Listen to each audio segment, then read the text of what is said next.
Why do the English hate the French? Let's take a journey back in time. Our story begins in the year 1066 with a rather portly character named William the Conqueror. Legend has it that William was so stout that he couldn't ride his horse, so he opted for an all-liquor diet. But don't let his size fool you.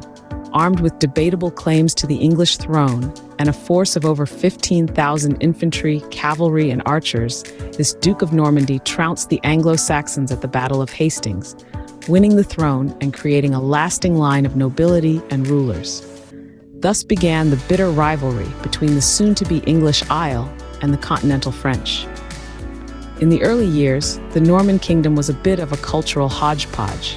The Anglo-Saxons were led by French-Norman nobility. Even Richard the Lionheart, the quintessential medieval English king, spoke mostly French and spent most of his time in France. After the Norman conquest, the Normans and the Anglo-Saxons essentially merged, creating a new culture. Even their languages combined, forming the precursor to modern English.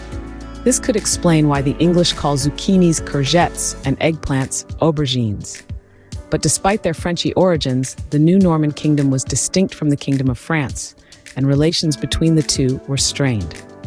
Just about 300 years after the initial conquest, the nearly English House of Plantagenet battled the very French House of Valois over the French throne during the 100 Years' War.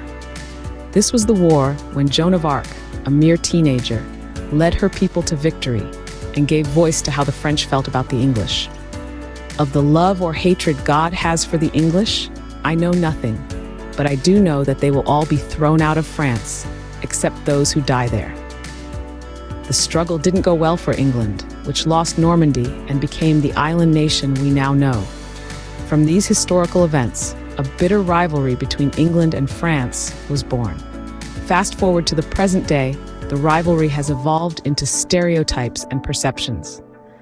The English have a reputation for being polite, reserved, and a bit stiff upper-lipped. The French, on the other hand, are often painted as rude, with a certain je ne sais quoi that some find charming, and others, well, not so much. There's a certain perception that the French are dismissive of anyone who doesn't speak their language with fluency, while the English are often seen as accommodating, even when faced with the most broken attempts at their language. Many English people pride themselves on their manners and reserve, seeing it as a mark of refinement and sophistication. The French, with their supposed bluntness and lack of small talk, are seen as the polar opposite.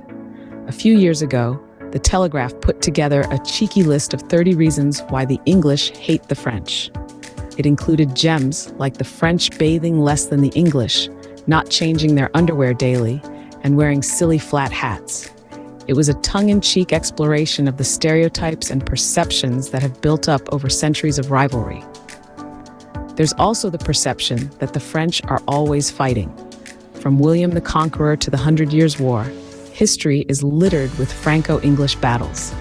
Even today, there's a sense among some that the French are quick to protest and strike, while the English are more likely to grumble quietly and carry on.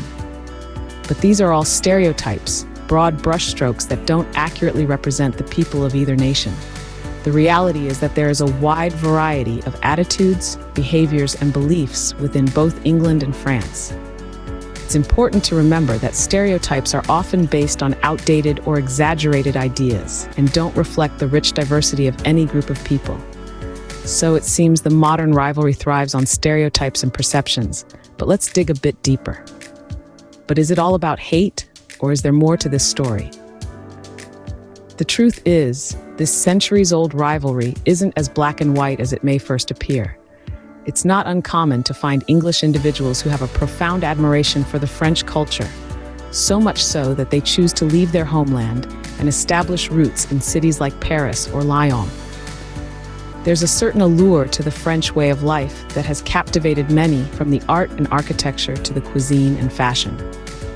Historically, while England and France have indeed battled fiercely, they have also shared periods of peace and cooperation. They've been allies in wars, partners in trade, and have influenced each other's culture in countless ways. Therefore, while the rivalry may still exist, it's not all about hate. It's a complex relationship shaped by history, stereotypes, and individual perspectives. No two English or French individuals are the same, and their feelings towards each other are just